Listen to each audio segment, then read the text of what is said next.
Morning সবাইকে মহাবলীপুরম থেকে। সকালবেলার সূর্য ওঠা দেখলেন তো, অপূর্ব একটা সানরাইজের সাক্ষী থেকেছি। তারপরে চলে এসেছি বুদ্ধা ক্যাফেতে। কাল যখন এসেছিলাম তখন তো অনেক বেলা হয়ে গেছিলো, তো এখানেই আমরা লাঞ্চ সেরেছিলাম আর রাত্রেও এখানেই ডিনার করেছি। কাল সমুদ্রের ধারে একটু বেরিয়েছি, দেখাবো। এখানে আজকে একটু সি ফুড খাওয়ার ইচ্ছা আছে। দেখুন এদের ভীষণ ভ্যারাইটি সি ফুড রয়েছে। কালও কথা হচ্ছিল, কাল আর সেভাবে কিছু সি ফুড ট্রাই করা হয়নি। তো আজকে সকালে তো ধোসা খেয়েছি। সাউথ ইন্ডিয়ায় এসে ধোসা খাবো না সেটা হয় না, বিভিন্ন রকমের ধোসা টেস্ট করছি। আর আজকে সকালেও বুদ্ধা ক্যাফেতে ধোসাই অর্ডার দিয়েছিলাম। আর এদের কফি তো অসাধারণ, কফি নিয়ে কোনো কথা হবে না। তো দেখুন বলতে বলতেই ফ্রেশ মাছ আমাদের দেখাতে নিয়ে চলে এসেছেন। এটা কি বলছেন? Silver snapper. আচ্ছা আচ্ছা আচ্ছা, ফিশ। সি ফিশ এখানে তো সবই সি ফিশ। হ্যাঁ, বাহ।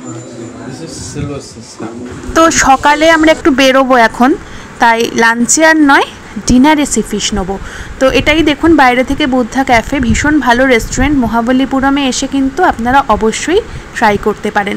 তো এটা চলুন কালকে কি করলাম দেখাই। কাল তো সকালেই দেখেছিলেন বৃষ্টি হচ্ছিল, তো বৃষ্টির মধ্যেই আমরা এসে একটু বেরিয়ে পড়েছিলাম। তো আর কিছু নয়, একটু সমুদ্র দেখেছি। তো চলুন। আর এখানে প্রচুর রেস্টুরেন্ট, বেশিরভাগই কিন্তু সি ফিশ এখানে, বা সি ফুড বিশেষ করে এখানে খুবই পপুলার। লোকে এখানে এলে সি ফিশ বা সি ফুডই ট্রাই করে। স্কুইড আছে তার মধ্যে স্পেশাল, যেটা আমি কখনো খাইনি। তো দেখা যাক, আপনাদের আজকে রাত্রে দেখাবো। আর আপনারা ততক্ষণ দেখে নিন মহাবলীপুরমের সমুদ্র।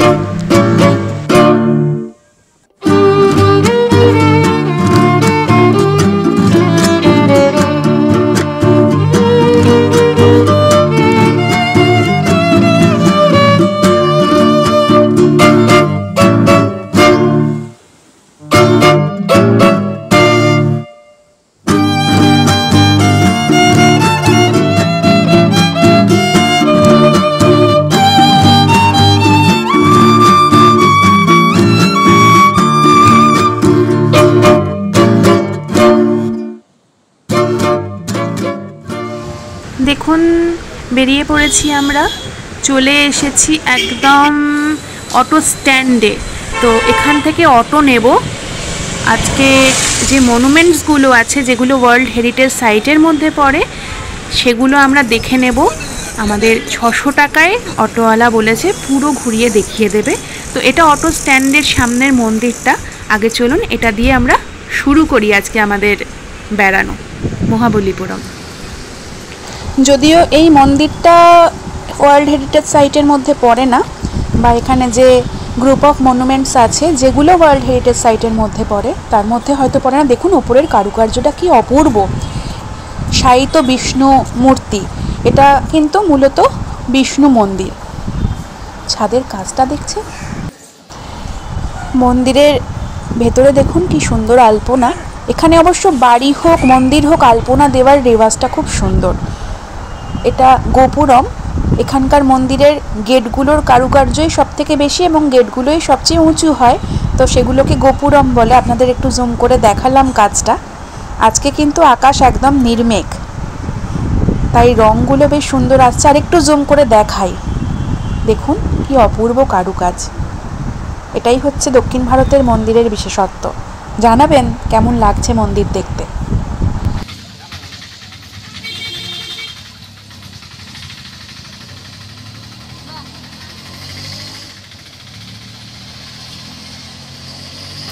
অটোয় উঠে গেছি। এখন প্রথমেই যাব পঞ্চরথ, সেগুলো দেখতে। তো চলুন, ওখানেই টিকিট কাউন্টার। এই যত মনুমেন্টস আছে শুনলাম 40 টাকা লাগে, সারাদিন টিকিট ভ্যালিড থাকে এবং সেই টিকিটে সব মনুমেন্টস দেখা যায়। আর বিভিন্ন জায়গায় টিকিট কাউন্টার আছে, কারণ সবাই যে পঞ্চরথ দিয়ে শুরু করবে এমন তো নয়। বাঁদিকে দেখুন সমুদ্র। আগে শুনেছি এই পঞ্চরথ একদম সমুদ্রের ধারে ছিল, এখন সমুদ্র পিছিয়ে গেছে একটু। চলে এসেছি আমরা পঞ্চরথ গ্রাউন্ডের একদম কাছে। দেখুন বাঁদিকে যেখানে এই গাড়িটার পাশেই দেখা যাচ্ছে, আমরাও নেমে পড়বো এখানে। তো চলুন ভেতরে যাই, গিয়ে আপনাদের সাথে কথা হবে।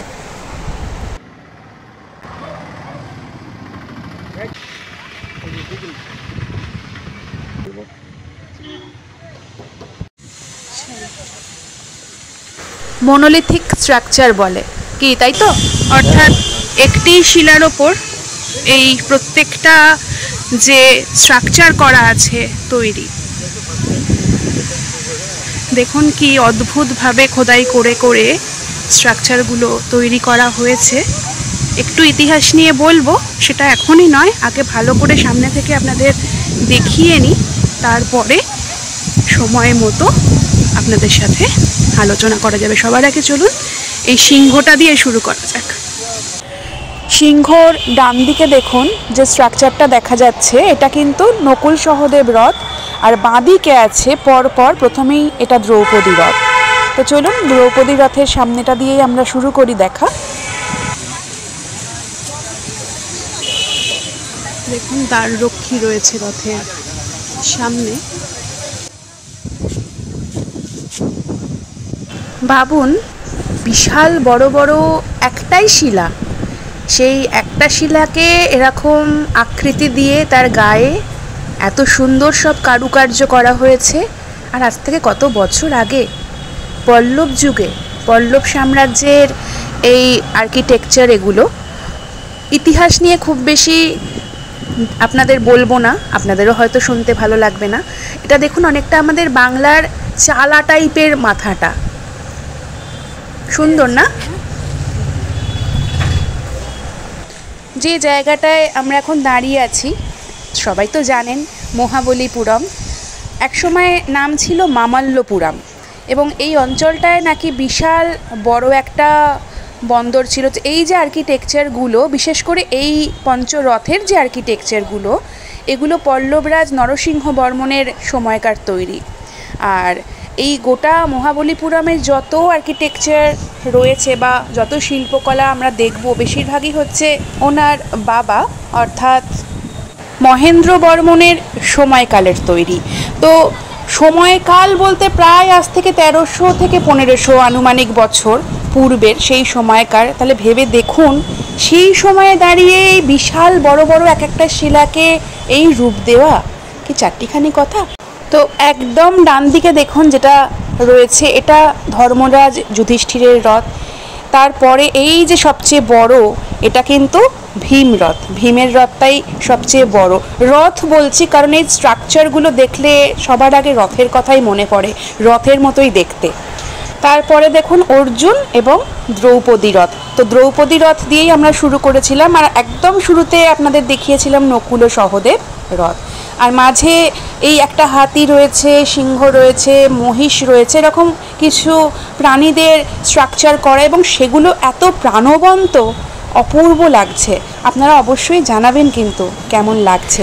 বালুভূমি দেখে আন্দাজ করা যায় এই স্ট্রাকচারগুলো যখন তৈরি হয়েছে, সমুদ্র তখন কিন্তু অনেকটাই এই স্ট্রাকচারগুলোর কাছে ছিল, এখন একটু দূরে।